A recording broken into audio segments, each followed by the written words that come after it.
ರಾಜ್ಯ ಗ್ರಾಮ ಪಂಚಾಯತ್ ನೌಕರ ಸಂಘ ಸಿಐಟಿ ಜಿಲ್ಲಾ ಸಮಿತಿ ಕಲಬುರಗಿ ವತಿಯಿಂದ ಇವತ್ತಿನ ದಿವಸ ನಾವು ಒಂದು ಜಿಲ್ಲಾ ಪಂಚಾಯತಿ ಅವರು ಧರಣಿ ಹಾಕುವ ಮೂಲ ಉದ್ದೇಶ, ನಾವು ಹಲವಾರು ಬಾರಿಗಳು ಹಲವಾರು ಹೋರಾಟಗಳು ಹಾಕೊಂಡ್ರು ಕೂಡ ಜಿಲ್ಲಾ ಪಂಚಾಯತಿ ಹಂತದಲ್ಲಿರುವ ಕೆಲವೊಂದು ಬೇಡಿಕೆಗಳು ನಮಗೆ ಜಿಲ್ಲಾ ಪಂಚಾಯತಿ ಮಾನ್ಯ ಕಾರ್ಮಿಕ ಅಧಿಕಾರಿಗಳು ನಮಗೆ ಭರವಸೆ ಕೊಟ್ಟು ಯಾವುದೇ ಒಂದು ಭರವಸೆ ಕೊಟ್ಟಂತೆ ನೋಡದಂತೆ ನಡೆದಿಲ್ಲ. ಅವರು ನಮ್ಗ ಸುಮಾರು ಒಂದು 2 ದಿನದಿಂದ ಒಂದು ಹೋರಾಟ ಮಾಡಿದಾಗ ಅವರು ಒಂದು ವಾರದಲ್ಲಿ ನಿಮ್ಮ ಬೇಡಿಕೆಗಳು ನಮ್ಮ ಹಂತದಲ್ಲಿ ಎಲ್ಲಾ ಬೇಡಿಕೆಗಳು ನಮ್ಮ ಹಂತದಲ್ಲಿ ಅದು ನ್ಯಾಯಯುತವಾಗಿದೆ ಅಂತ ಹೇಳಿ ನಮಗೆ ಮಾತು ಕೊಟ್ಟು ನಿಮ್ಮ ಒಂದು ವಾರ ಒಳಗಡೆ ನಿಮ್ಮ ಏನೋ ಬೇಡಿಕೆಗಳು ಈಡೇರಿಸಿದಂತ ಮಾತು ಕೊಟ್ಟಾಗ ನಾವು ಅವಾಗ ಹೋರಾಟವನ್ನು ಹಿಂತೆಗೆದುಕೊಂಡಿವಿ.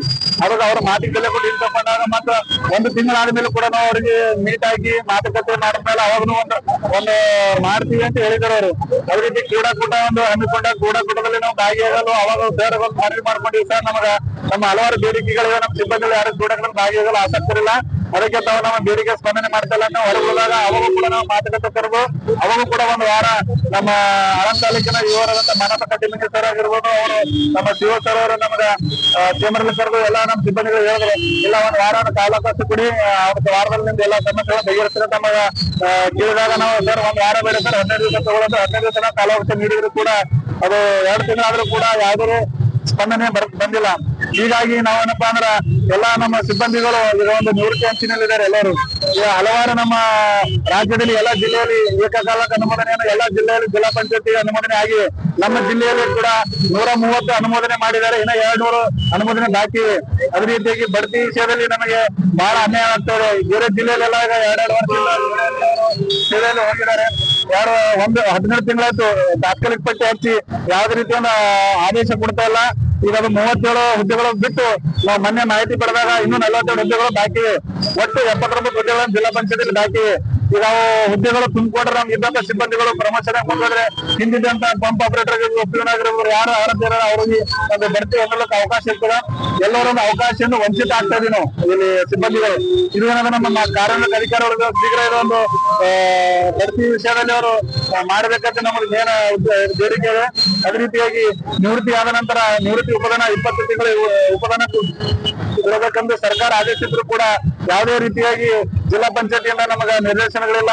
ಅದೇ ರೀತಿಯಾಗಿ ಕರವಸೂಲಿಯಲ್ಲಿ 40% ಸ್ಯಾಲರಿ ನಮ್ಮ ಸಿಬ್ಬಂದಿಗಳಿಗೆ ಮೀಸಲಿಡಬೇಕಂತ ಸರ್ಕಾರ ಆದೇಶಿದ್ರು ಕೂಡ ಯಾವುದೇ ರೀತಿ ನಮ್ಮ ಜಿಲ್ಲಾ ಪಂಚಾಯತ್ ಪಾಲನೆ ಆಗ್ತಾ ಇಲ್ಲ.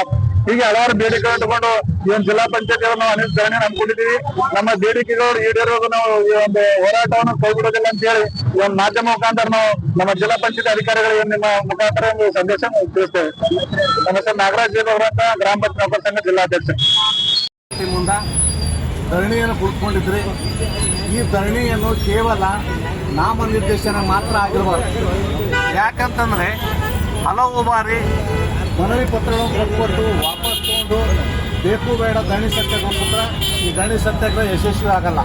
ನಾನು ಕೂಡ ಇದೇ ಒಂದು ಸಂಘದಿಂದ ಓದವನಿದ್ದೀನಿ. ದಯವಿಟ್ಟು ತಾವು ಒಂದು ಸಲ ನಿರ್ಧಾರ ಮಾಡಿದ ಮೇಲೆ ನಮ್ಮ ಬೇಡಿಕೆಗಳು ಈಡೇರುವವರೆಗೂ ನಾವು ಹೇಳಬಾರ್ದು ಅಂತ ನಮ್ಮ ಒಂದು ಅನಿಸಿಕೆ. ಅದಕ್ಕಾಗಿ ತಾವೆಲ್ಲರೂ ನಿರ್ದಿಷ್ಟವಾಗಿ ನ್ಯಾಯಯುತವಾಗಿ ಬೇಡ್ರಿ. ಅಧಿಕಾರಿಗಳು ಬಂದಾಗ ಸಹಾನುಭೂತಿಯಿಂದ ಮಾತಾಡ್ರಿ.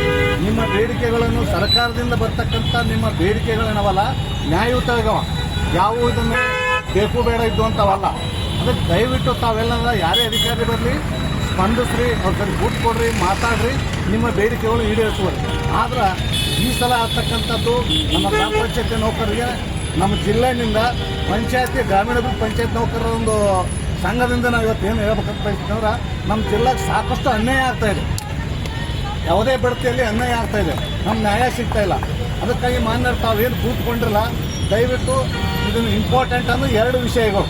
ಒಂದು ಏಕಕಾಲಕ್ಕೆ ಬಡ್ತಿ ಆಗಬೇಕು, ಒಂದು 2ನೇ ದಿನದ ಎಲ್ಲರಿಗೂ ಒಂದೇ ಸಲಕ್ಕೆ ಬಡ್ತಿ ಆಗಬೇಕು ಮತ್ತು ಎಲ್ಲರಿಗೂ ಒಂದೇ ಸಲಕ್ಕೆ ಅನುಮೋದನೆ ಸಿಗಬೇಕಂತ ತಮ್ಮ ಇವು 2 ಇಂಪಾರ್ಟೆಂಟ್ ಬೇಡಿಕೆ ಅವ.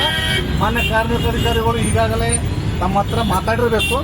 ದಯವಿಟ್ಟು ಈ ಕಾರ್ಮಿಕ ಅಧಿಕಾರಿಗಳು ಬರಲಿ, ಬೇರೆ ಅದರ್ಸ್ ಯಾರೇ ಅಧಿಕಾರಿಗಳು ಬಂದರೂ ತಮ್ಮ ಬೇಡಿಕೆ ಈಡೇರಿಕೋವರೆಗೂ ಹೇಳಬೇಡ್ರಿ. ತಮಗೇನಲ್ಲ ತನು ಮನಧನದಿಂದ ನಮ್ಮ ಗ್ರಾಮ ಪಂಚಾಯತಿ ಗ್ರೇಡ್ 1 ಜಿಲ್ಲಾ ಅಧ್ಯಕ್ಷನಾಗಿ ತಮ್ಮ ಸಹಕಾರ ಕೊಡ್ತೀನಿ ಅಂತೇಳಿ ನಾನು ತಮ್ಮಲ್ಲಿ ವಿನಂತಿ.